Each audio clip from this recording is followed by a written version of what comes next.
All right, man, and welcome to the introduction of Crow 777 Radio, episode 146. Jason Lindgren is with me, and we are going to go at subliminal messaging.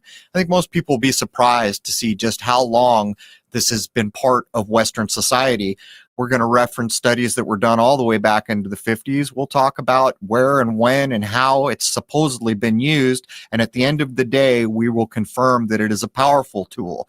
But at the end of hour 2, I close by simply saying the following. If you can get into your adult higher mind, your common sense mind, you will be much more impervious to this type of programming.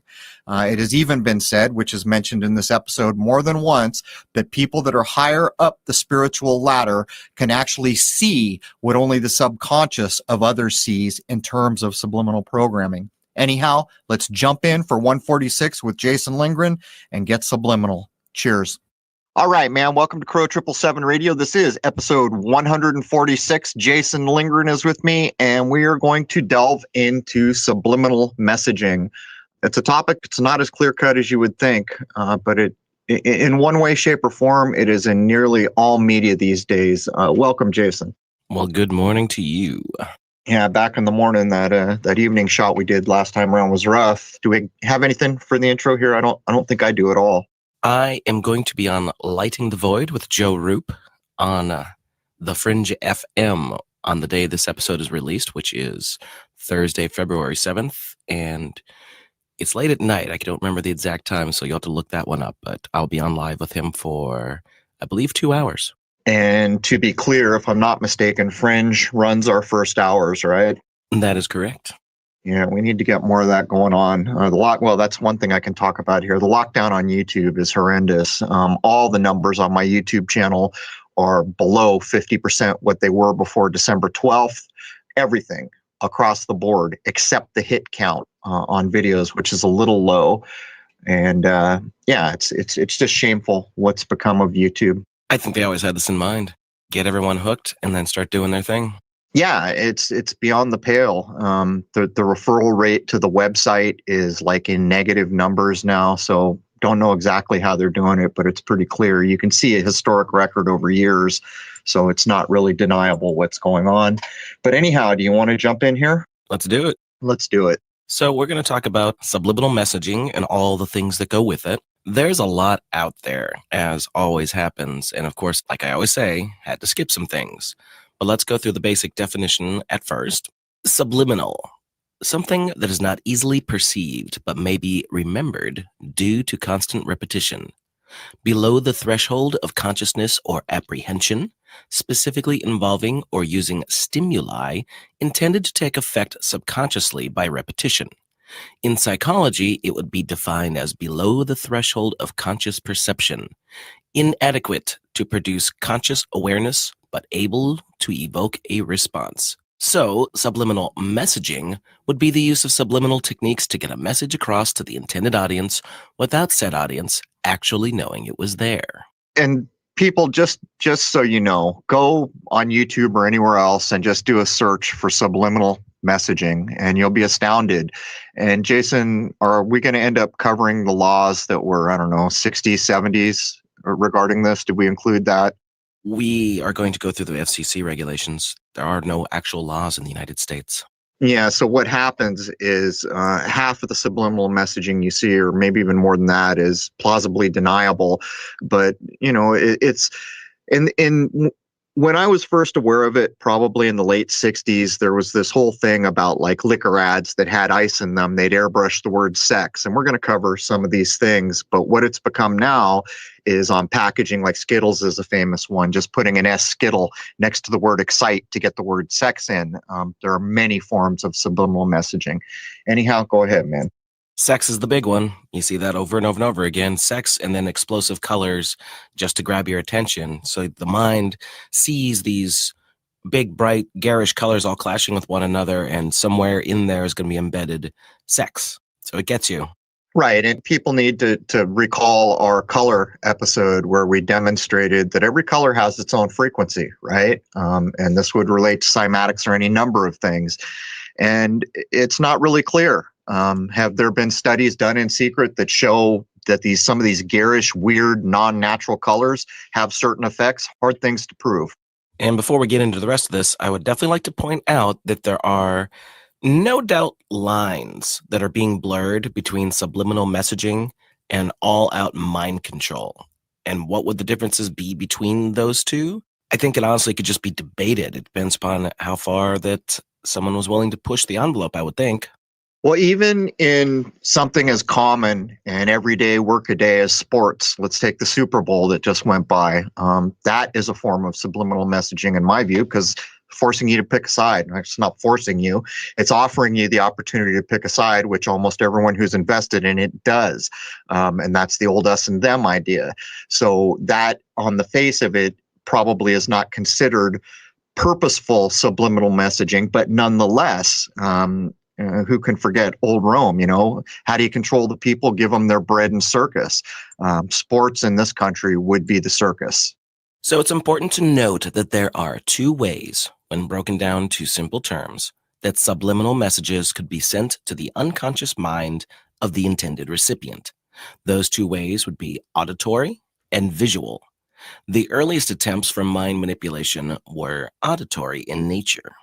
And this brings to mind, Jason, I just sent you a clip recently. I believe it was from the game Doom, where in an audio editor, there were images of an inverted pentagram, or basically a pentagram, and triple sixes written right into the waveform. And this starts to speak to probably how far auditory programming has come. I mean, what's your take on it? You know just about everything about this type of thing. Well, that's how I wrapped it up because historically speaking, that was more current. But with the digital age has come a time where you can do things that would have been much more difficult with analog. And that's stuff we're going to get into, like backmasking and things like that. But be it tape or digital, you can still embed things in there because a lot of times it's just about volume level or even the reversal, which can be done, even though it's a little more time consuming with good old-fashioned tape. These things can all be done. But now we have in the digital age, it's just so easy to narrow frequencies down to very specific, tiny little details. You can do things that just weren't even dreamed of 50 years ago. In the clip that I sent you, which, correct me if I'm wrong, I think it was the game Doom, there's pentagrams, but when the waveform is playing and you're looking at it in an audio editor, you can hear the kind of electronic stair-step tones that are making the pentagram. So, I mean, what effect does this have on the listener? And for that matter, if this is in one game, do we have any reason to believe that there aren't forms of this in almost every game? And now we're talking about mostly young minds that are being exposed to these things. And these, they haven't been around that long per se. These are hard things to nail down. And what you're referring to is that stair-step effect that Auto-Tune does, first made famous by Cher in the 90s, with her song, I think it was called Do You Believe in Love or something along those lines. And it's just hard tuning. The software is jumping from one note to the next without any smoothness in between when you do a complete hard tune. And the same thing is in that Doom clip where it's just jumping between those frequencies that are drawn out in the pentagram. And that's not difficult to do these days. And it does sound very jarring and very, I don't know how to explain it exactly because I just find it very synthetic. Yeah, it sounds so not organic, and it can be used artistically. You certainly can. I'm not going to say you can't use it in tasteful ways. Man, some of these rappers have used it as their shtick completely and utterly, that this is all they do. There's up and down, up and down, up and down. But to me, it gets old real quick. Well, the auto-tune, of course, allows people that can't sing to sing, but in that same Doom clip, you would hear that synthetic kind of electronic stair-step effect that drew the pentagram, and then there would be 3 sixes in between each pentagram, and on each 6, it was like a bassy kind of boom, boom, boom. Quite a thing. People should check it out and start to become aware. Just putting on a pair of headphones, you may be getting more than you bargained for. Yeah. Well, like I said, I think I think anything could really be embedded these days, at least within reason. You can do so many tracks, for instance, in digital audio. If you have even a half-decent computer these days, you could have so many tracks going, it's ridiculous. And you could have little things coming in and out, in and out, in and out. And you can do it rhythmically and frequency-wise and just really pound something in there. And it makes me wonder just how much the powers that be have figured this out over the years, as you're going to see when we start going through all of the history of this. Right. For me, it was just, you understand these things are going on, but when I did see finally the waveform of the Doom track, it was just took me back a bit. There's an actual shape being drawn in the waveform that you can hear. What is the effect of that on the listener? Hard to know. So, getting back into history, there's little doubt that an attempt to manipulate a mass audience of any sort would go all the way back to the beginning of human beings really gathering in groups and having tribes, and or however you want to describe that. The orator would be using clever wording and particular cadences in any kind of public address where such a motive was at hand. The ancient Greeks, for instance, used a technique that is very well documented that is called rhetoric. Right. And this would be the verbal use of tones. You're basically speaking. It's the idea of maybe Adolf Hitler, so charismatic as he's described, where he could really lift the fervor in the audience. But we have other examples from old music. As a matter of fact, everyone's pretty much familiar with the supposed Beatlemania, which for my part was mostly staged. But there are early examples of that in rock and roll. I think Elvis is the first one cited, but it goes back before that even. Because Paganini, from way back, was claimed to have had people get so excited in the audience they would faint, women mostly, and that was attributed to what was called the devil's interval. So there's little doubt that how audio is delivered to you can have absolute measurable effects on a human being. Adolf Hitler is actually a very good example because he was trained by a stage magician. So he did everything he could to inspire the crowd to his message. So not only would he have the rising and the falling of his voice, he would gesticulate in a way that was matching up with what he was saying. And for all the things he probably did that were terrible, no one could ever take away from him that he was an amazing frontman. Well, history is a lie agreed upon, and I wasn't there, so it is difficult to know exactly what happened, but it does make you think. So you have a speaker like that up in front of a microphone who's apparently or supposedly getting the audience into a fervor, and then someone else comes up to the mic and it's not the same thing. Just to compare those two ideas demonstrates the power of what audio can be. And that's what this is. This is all about that. So I think it's safe to say that Adolf Hitler used a form of rhetoric. Right. And let's define that. Rhetoric is the art of using language to convince or to persuade. Aristotle defined rhetoric as the faculty of observing in any given case the available means of persuasion. Since mastery of the art was necessary for victory in a case at law, or for passage of proposals in the assembly, or even for fame as a speaker in civic ceremonies, it had been called a combination of the science of logic and of the ethical branch of politics. Rhetoric typically provides heuristics for understanding, discovering, and developing arguments for particular situations, such as Aristotle's three persuasive audience appeals: logos, pathos, and ethos. The five canons of rhetoric, or phases of developing a persuasive speech, were first codified in classical Rome: invention, arrangement, style, memory, and delivery. From the time of ancient Greece through to the late 19th century, rhetoric, along with grammar and logic, which are also known as dialectic, is one of the three ancient arts of discourse, which played a central role in Western education in training orators, lawyers, counselors, historians, statesmen, and even poets. So let's address it, man. The idea of rhetoric, I can tell you flat out that I'm in my 50s. In my lifetime, at no time in any school did I ever have any class that taught me about rhetoric. And you might think, so what? Well, I'll tell you why, so what. There's a time not too far back when the so-called seven liberal arts were taught. Rhetoric was part of that. If you go today to remaining Buddhist temples where monks are being trained, rhetoric is a part of that. In other words, there was a time not too far back when rhetoric was taught to those who would be educated, and then it is sadly lacking for at least half a century in Western culture. What's the reason for that? Why is rhetoric, which is clearly so important, not taught to anyone? And I would surmise that maybe it's easier to employ the techniques we're going to talk about for people who have never been trained on the value and power of a thing like rhetoric, which in some ways does cross or blur the line between subliminal messaging. After all, one speaker can captivate an audience and then another one not so much. What's the difference, I would ask? After clever usages in speech, subtle images would also no doubt at times have been integrated into any postings made to the public to help spread whatever message was trying to be conveyed. There is also the notion of secret imagery being embedded in art, and many have done this kind of work over the years with famous pieces to show as much. I believe the Last Supper is one of the great examples of this kind of idea. Right. And to some degree, what's going on there from my point of view is that there are more than one message being offered up, and only initiated people are going to get the deeper meanings. And this brings up the idea of things like masterful speaking, right?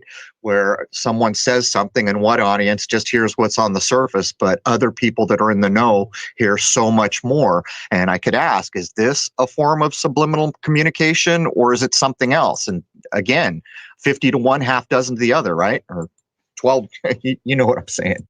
This could also tie into what we discussed with Wayne last week with the concept of memes and all that. Secret societies put little things out there all the time, but most people don't really know what's going on. They can't read the message. They just know that there's something there, or sometimes they don't even know there's anything there. The interesting thing about it is they kind of dismiss it out of hand. There's all these symbols being put out there, and we're getting to a point now where people definitely have noticed more than, say, 20 years ago, but do they really understand what the heck they're all about? No. No, mostly not. But the devil is in the details in these things. And you do see in the current age a lot more people paying attention to details. You know, here's an example. I had looked at paintings, portraits of important people in royalty from maybe the 1800s back. And the number of them was astonishing, where they're holding their hand against their body. The pinky and the index finger are flexed out, and the two fingers in between are together, making a kind of trident. There are endless portraits where this is going on. They're basically throwing a gang sign, right? So how did we come through so much history without people saying, why the hell are they always throwing this gang sign? What does it mean? But yet it seemingly was never addressed, at least not up until the current age, where people are starting to say, wait a minute, why are we seeing this hand sign thrown over and over and over? And it's always royalty or important people or the supposed Christopher, yeah, right, Columbuses of our world. Well, we just asked Jay-Z. He seems to have an idea of what that's all about. Yeah, but by the time it gets to him, it's just West Coast, right? So it's even that meaning has been diminished. So are there East Coast Illuminati signs and West Coast Illuminati signs? I really don't know. Yeah, I guess if you're a rapper, it's devolved to that. It's basically in the basement at that point. No matter what, though, that guy is laughing all the way to the bank. We'll see. We'll see what happens in the long run. I mean, you can't take it with you. What comes next? Betrayal of all of humanity. Yeah, good luck with that. Next, let's talk about a gentleman named Edward Wheeler Scripture, who lived from 1864 until 1945. He was an American physician and psychologist. He founded the Experimental Psychology Laboratory at Yale University, directed the Vanderbilt Speech Clinic at Columbia University, and was a founder of the American Psychological Association. There's our lovely Columbia again and again and again. It never ends. It will play heavily when we do the technocratic idea. Trained under experimental psychology pioneer Wilhelm Wundt, Scripture became best known for his contributions to speech science. In 1897, he published a rather interesting book called The New Psychology. An excerpt on subliminal stimuli reads as follows. The basic idea of subliminal give me all your money stimuli is to implant an idea in an individual's give me all your money mind. The best way in which to do so is to subtly give me all your money, implant the idea in the individual's mind over and give me all your money over again. So basically what we're talking about here is repetition, right, Jason? I mean, is that what you're drawing from this? Absolutely. You're implanting the concept you want to get across to the recipient over and over and over again. Now, that one obviously is kind of silly and blatant, and anyone would pick up on it like, what? What are you saying, man? Well, let's give a modern example. How many YouTube clips have people seen where someone goes out across the United States and just grabs news clips from 50 different news places in 50 different states, and they are verbatim reading from the same script? It's identical. There are endless, or there used to be before YouTube started scrubbing content anyhow, endless examples of this. And that is a perfect example over a huge audience of what repetition can do. And to some degree, this is the whole basis for modern politics. They just say some crap over and over and over. And then you go out into your world, you go to get a cup of coffee, and what do you hear? Some drooling individual in the coffee shop repeating what Fox or CNN just echoed over and over and over. So you better understand this stuff works for the minds that are not paying attention, basically. Commercials, jingles, slogans, all of these things are basically using this concept. It's not necessarily subliminal. I guess to a point you could say it is, but it is absolutely repetition. And they're just going to pound that at you over and over and over again. Good example, McDonald's. I'm loving it because you love McDonald's. So why don't you go get some McDonald's? Go spend some money at McDonald's. Go buy a hamburger at McDonald's. Over and over and over again. Combine that not just with television commercials, but anything on the radio, anything you see on the internet, billboards everywhere, then seeing the actual golden arch signs everywhere for the actual restaurants. They're good at what they do now. You are being bombarded from so many directions constantly. And I really think it's one of the things contributing to this whole general malaise that everyone has, because you're hit with so much stimuli constantly. All you got to do is walk down the street and you're going to be bombarded with it, both visually and auditory. Right, and we don't only see the repetition game played with speech. Remember the old Intel commercials where the 3 or 4 tones would play at the end of every commercial? We see it. I don't know whether it's Verizon where it goes dun dun dun dun dun. You hear these types of things over and over and over. Basically, the same thing is being done with tones. It's almost like Pavlov's dogs, right? In the old story of Pavlov, he rings the bell and all the dogs salivate because they know it's time to eat. Similar thing going on here. Taco Bell with their little bell that goes dong at the end of every commercial. I don't know if they still use that, but they did for a very long time. It's the same thing. I don't know what tone that is. I've never analyzed it, but I'm sure I could go find it and figure it out. It's that kind of thing, though. It's a certain piece of stimulus that is going to get lodged in your brain that when you hear it, it's going to be a trigger. And that trigger is going to be, go get Taco Bell. Right. It's almost diabolical in its implementation, but it's plausibly deniable at the same time. Who can forget the J.G. Wentworth, which I will not echo that nonsense. But the J.G. Wentworth commercial is a perfect example of a mind hook in the same way through repetition. There's a lawyer here who goes after the big trucking companies when they have accidents, and he's so good at this. He's got commercials everywhere and literally billboards. My daughter has a game called, she counts them, how many are on this road, because the guy's got it everywhere. And it's the same thing. He must spend an absolute fortune on all this crap, but he knows what he's doing. He's pounding it into your brain over and over and over again. So God forbid you do have a truck accident. That's going to be the very first thing you think of is this dude. You're going to be like, I know what to do. I'm going to call this guy and he's going to take care of it for me because I've seen 500 billion of his billboards just today. Yeah, it's almost the foundation of all modern marketing, right? I wonder if we could track this back to Bernays, actually, and Fifth Avenue in New York, where all the marketing that invented Christmas, as we have it now, happened, and even examples of it online, right? What makes for a successful ad? Well, how many eyes saw it? Right, that's always the metric. How many clicks? How many eyes?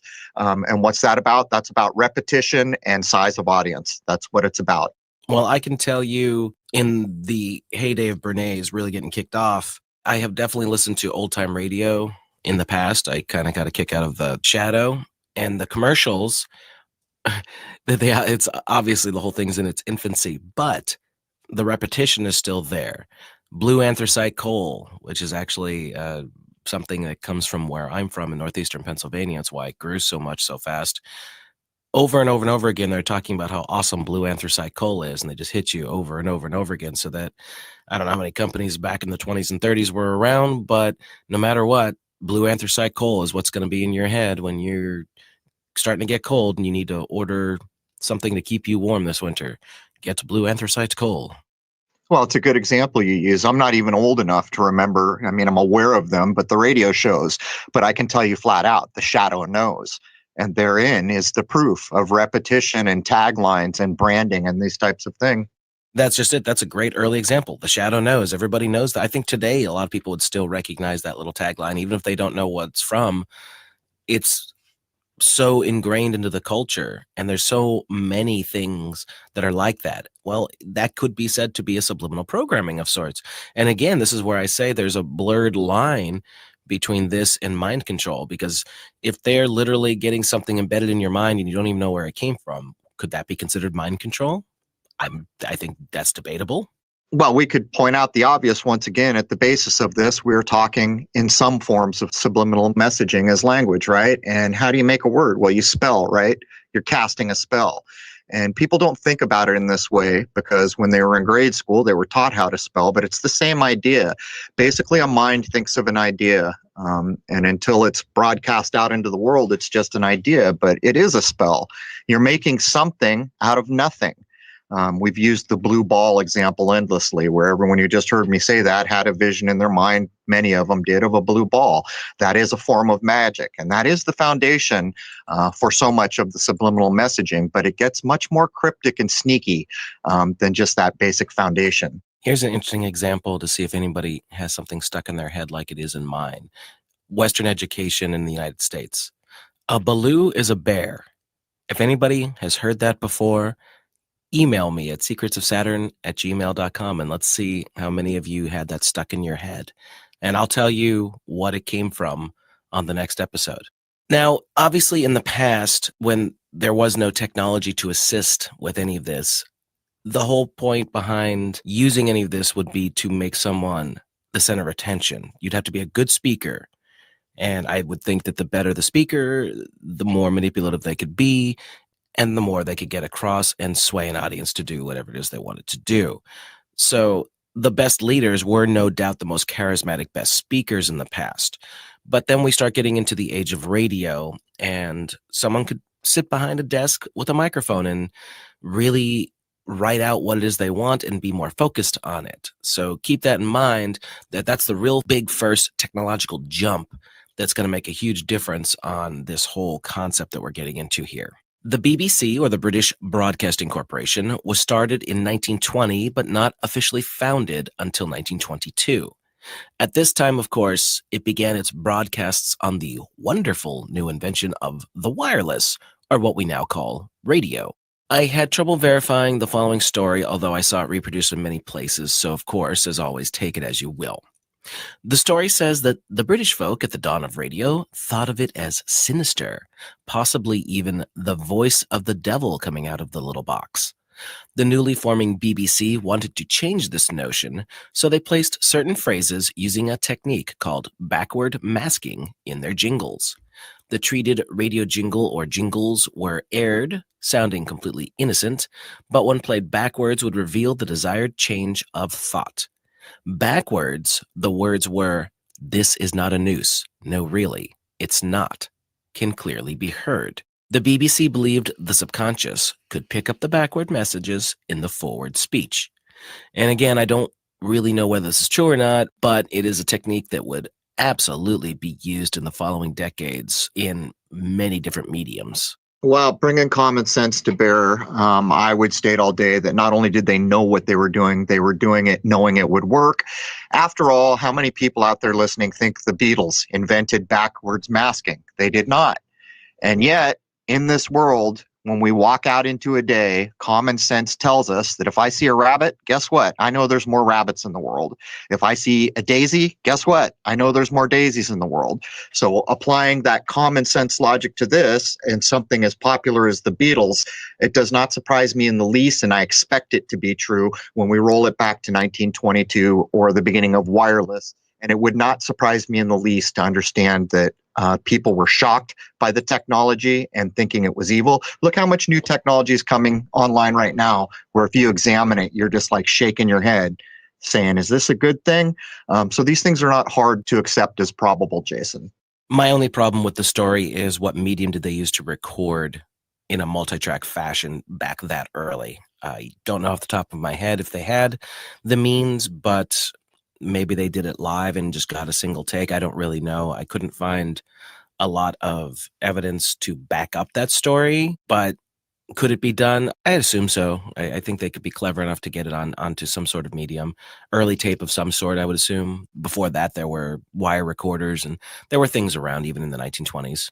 Sure, man. If you can get it on tape, you can play it backwards. And even if tracking was a problem, you could just do it live in front of the mic, couldn't you? Right, exactly. Even if they had to do a single pass, as long as they timed it right. And man, things were done like that all the way up into the 50s. Single takes on things, bands playing live, all that. So, yeah.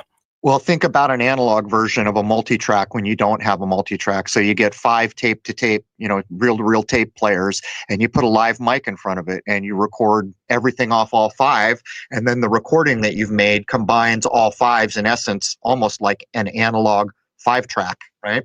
Yeah, and then you would fly them all down to one by playing all that back and recording it onto one single one. Expensive process, but it could have been done. Of course, multi-tracking makes it really, really easier.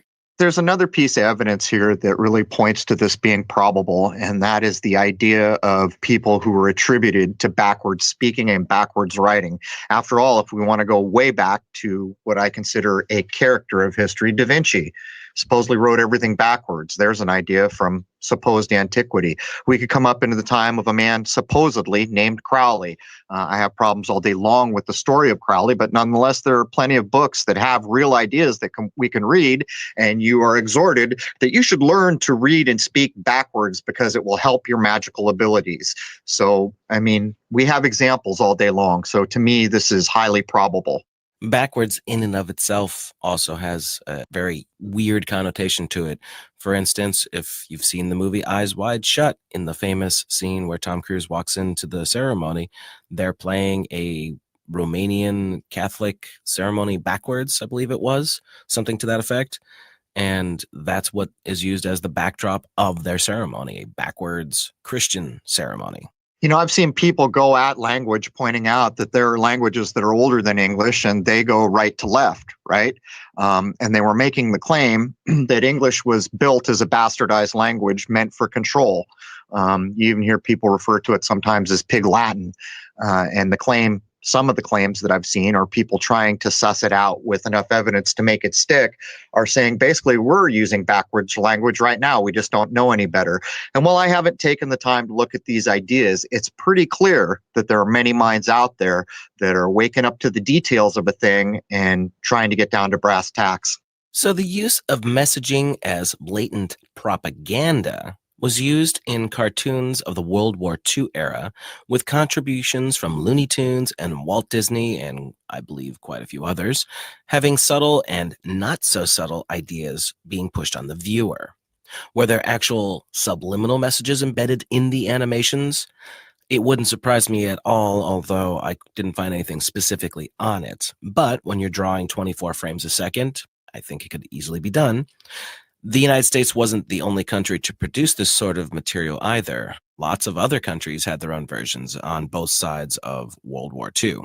Right. And there's examples that will back this idea up all day. Do an image search for subliminal messaging, and almost certainly one of the images that comes up will be Minnie Mouse holding what appears to be a penis. It's clearly sex drawn into a subliminal messaging. But what's disturbing about it is these are Mickey and Minnie Mouse. These are supposed to be for children, right?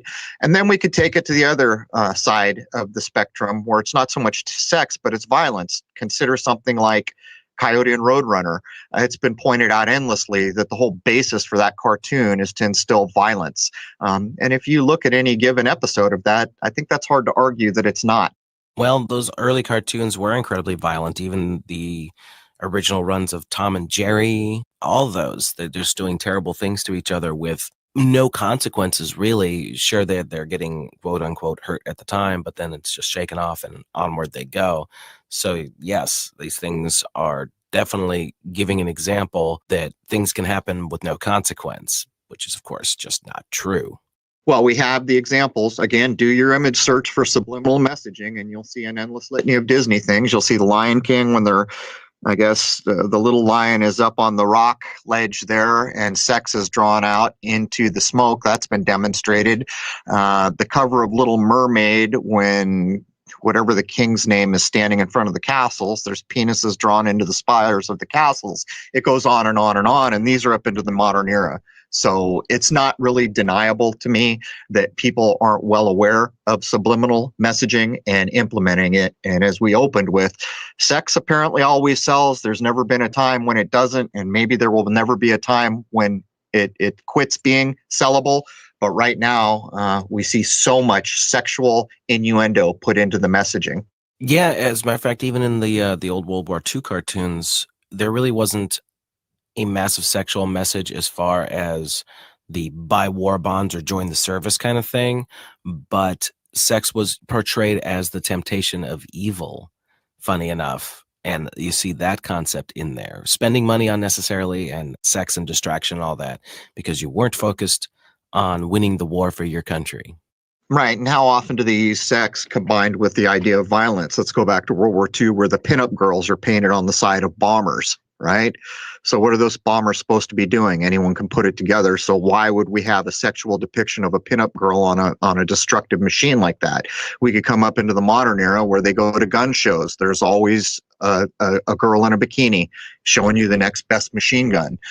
This is also a form of subliminal mind influence. Girls lying on the car. Yeah, exactly. Whatever car they're trying to sell, that's such a common one. You see this over and over and over again. Well, logically, it makes no sense. If you buy that car, there's not a girl coming with it. So what logical sense does it make? It's a complete mind manipulation to get your logical mind to quit working and your fantastic fantasy-based mind to kick in. It's almost like that bullet point you read earlier, buy, buy, buy, buy, buy, sex, sex, sex, sex, sex, similar effect. How about the hot girl who comes out in between rounds of a boxing match, walking around with the sign?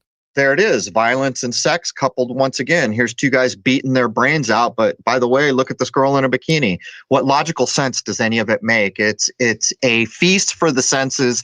It is taken to absurd levels for people who can still use their common sense mind. The idea of how do you control the people? Bread and circus. So that's the circus we're pointing at.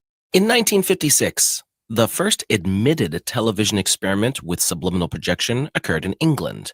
The BBC TV, on a regular broadcast, transmitted a message at a speed that was assumed to be subliminal. After the program, viewers were asked to report whether they had noticed anything unusual.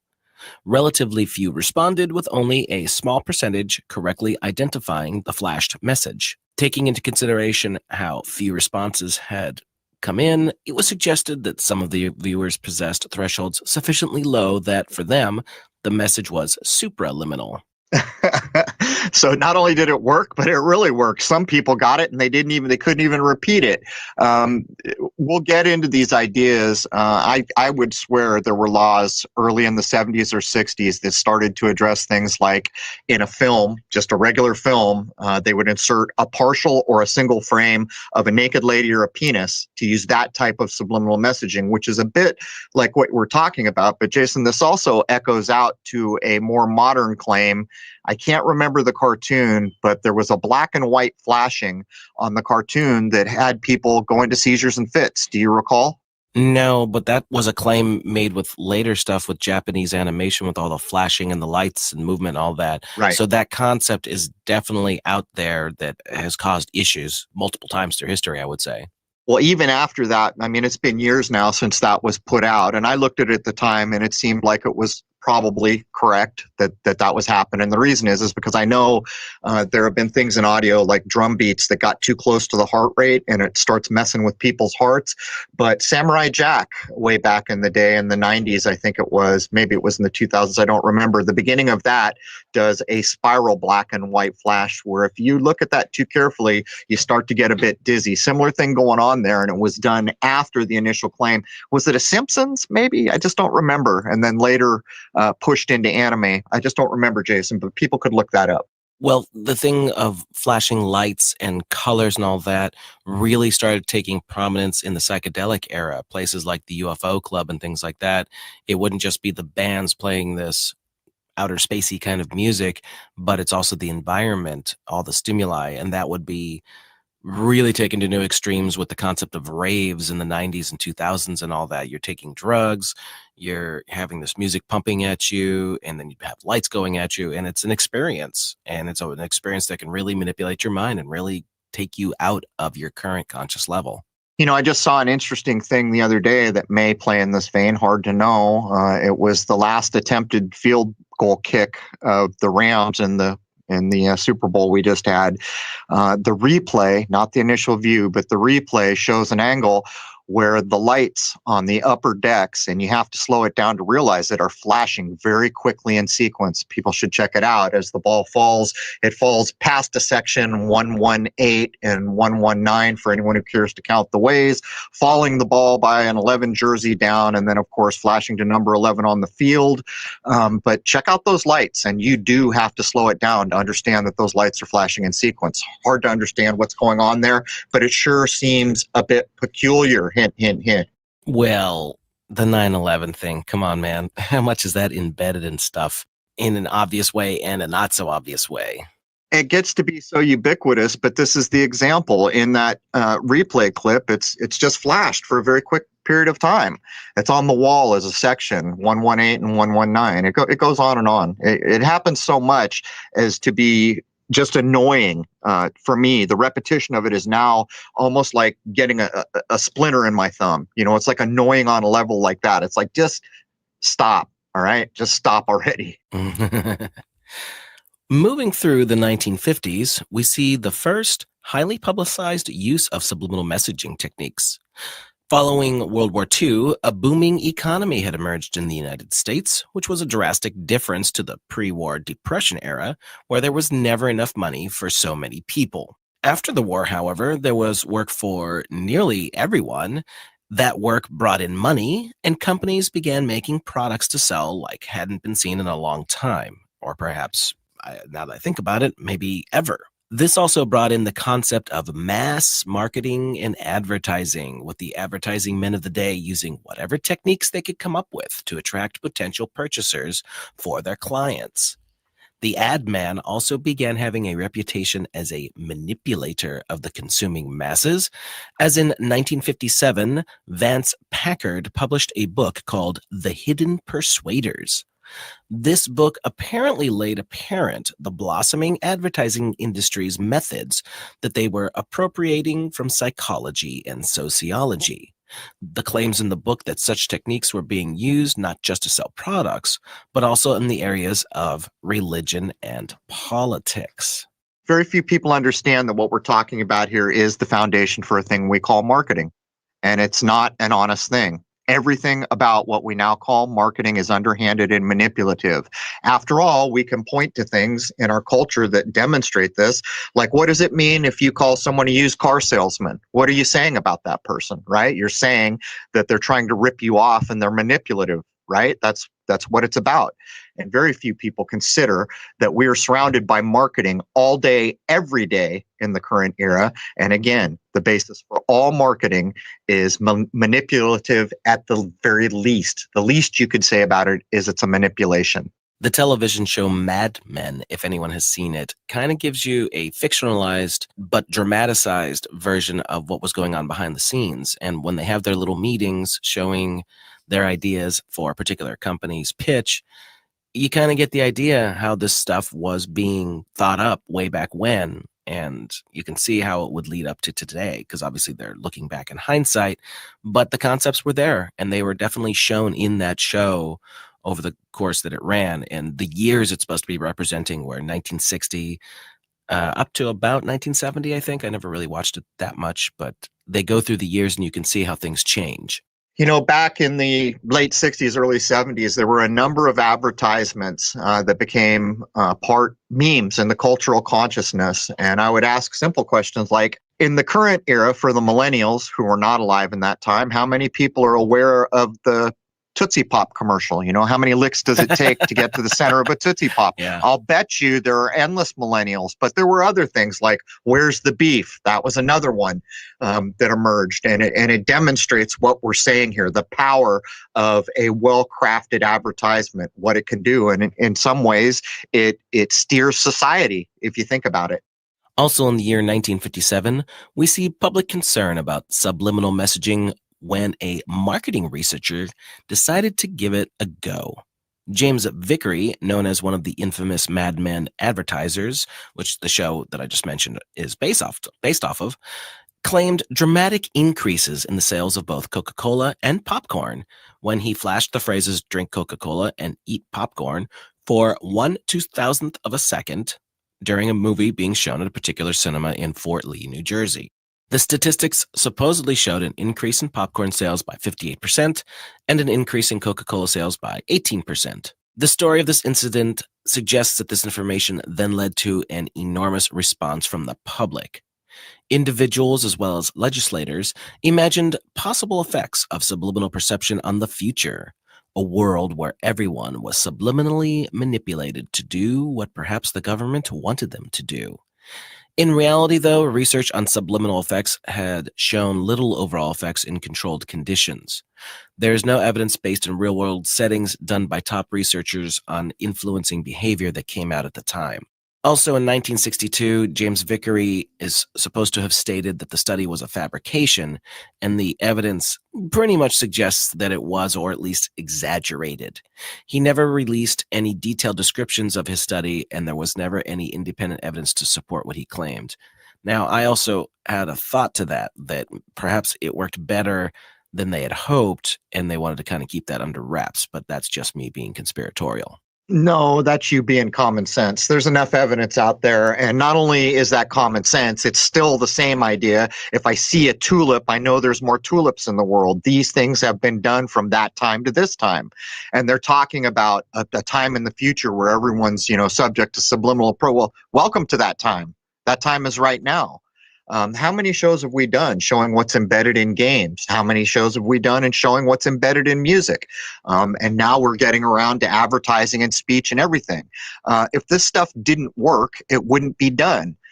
Do we suppose for a second that all that backmasking that went into the Beatles albums was done just because they were bored or stoned? And by the way, once the Beatles did it, how many other bands did? Lots and lots. So, the proof is in the pudding here, Jason. Now, just to explain for anyone who doesn't know, and maybe I should have said this earlier, film and also on television in the United States is shown at 24 frames per second, meaning to make an image in 1 second that seems like it's fluid motion, 24 individual pictures need to be shown in that moment. And you can start thinking about how easy it would be to insert little things when you're talking about a period of time chopped down to that little bit of space. Now take that concept and increase it by a factor of, I guess almost 3 when video games that run smoothly to give that fluid motion are at 60 frames a second. And they're also at much higher resolutions than television would have been way back in the day. So you're staring at the images and all this being refreshed and bombarded into your brain at these very fast levels. Goodness knows what exactly is really going on inside your mind with this, but there have been many studies done to show that when you watch television, you slip into some sort of alpha state, kind of like a dream state. And you are indeed very open to messaging coming into you. You ever walk into a living room with your family sitting there staring at the boob tube and they're almost drooling on themselves because they've been so taken in? I've seen that plenty of times. Well, I'll tell you what, I'll offer, some people may be sitting out there thinking, we don't know what we're talking about, but I'll give you a real world example that you can do that will probably astonish you, because when I did it, it astonished the living bejesus out of me. Take a camera, probably not a cell phone because you can't set the frame rate. Bear in mind what we said earlier about 24 frames per second, which means each frame is 1/24th of a second. When they were doing things like putting a nude woman or a penis into the frames, they would cut it down so that particular frame went by in 1/2000th of a second. So take a camera where you can set the frame rate, go in and turn on any national news or any national commercial and just start clicking off stills at a very high frame rate, 1/1600th of a second or something like that. And you have to do it for a little while, but review what you shoot, because that camera can in fact pick up what your waking mind cannot, because it's just pulling that 1/2000th of a second image out for you in that still. And if you do this long enough, you will be stunned by what you find. So there's all that, Jason. Yeah, and you can think of it even in this context. Randy from Houston has spoken about shooting these super fast drones and things flying by when he's shooting at 60 frames a second. And only one or two, maybe three of those frames actually have the little craft, whatever it is, in the shot, because it's going so fast that the human eye is almost not capable of detecting it. He's trained himself enough that he's picking up on it, but it's going so fast he doesn't know exactly what it is. But once he reviews the footage and slows it down to that frame by frame, lo and behold, there it is. It's an easy way to visualize what exactly they're doing to embed these things in there. It is a good example, and I have direct experience with this. Before I was filming and uploading on YouTube, I had filmed the sky previous with just kind of a crappy consumer-grade camera, the kind that you would pick up at just, an average store like a Best Buy or something, not a good DSLR, just the precursors to that, consumer grade. But the one I had ran at 60 frames a second. And there were endless times when I just pointed up at a blue sky and there would be 1 or 2 frames of this thing shooting by. And you can't see it till you review the video frame by frame by frame, but it's absolutely real. And I would go as far to say as anyone on any given day that takes a little bit of time, maybe it might take more than one sitting, shooting at 60 frames a second, you'll see just how many things are zipping by up there all the time. And again, it shows the subliminal nature of what we're talking about, because your naked eye can't detect it. And are they doing that with all of this advertising or whatever else they want to get in there? Of course they are. And they've been doing it for a long time. And I strongly suspect that we don't even know just how much it's been done or just how effective it is. Because if they found way back when in the 1950s or whenever that this was more effective, at least in certain cases, I'm pretty sure they'd keep that on the down low for whatever they wanted to do with it. Well, I can remember back far enough before all this reach and technology was in everybody's home everywhere, and they were airbrushing things into glasses of ice for liquor commercials and other things. And basically most of that was about sex sells. But again, a thing does not get done over and over and over because it costs money to implement these things. So there is a measurable effect, or they wouldn't bother. And that's going to bring us to the top of the hour for hour 1. In hour 2, we're going to get into what the FCC had to say about a lot of this stuff, because people did squawk about it, and go through the rest of the history and then start giving examples that were very blatant as the decades rolled by, and how obvious it is that this must really be being used in pretty much all mainstream media at this point to some degree or another. Indeed, that does bring us to the top of the hour for episode 146. I hope you all will join us for the second hour, provided for members over at crow777radio.com. Upon the posting of this, we're down roughly 50% from YouTube referrals because of the censorship that's been going on. But I ask you, everything we addressed in hour 1, does a thinking, common sense human being have the right to address these things? And for my money, all day long, every day. There's nothing wrong with what we're doing here, but truth be told, in hour 2, we can certainly speak more openly and freely and address more sensitive topics. So there it is, man. Hope to see you all over at crow777radio.com for hour 2. Cheers.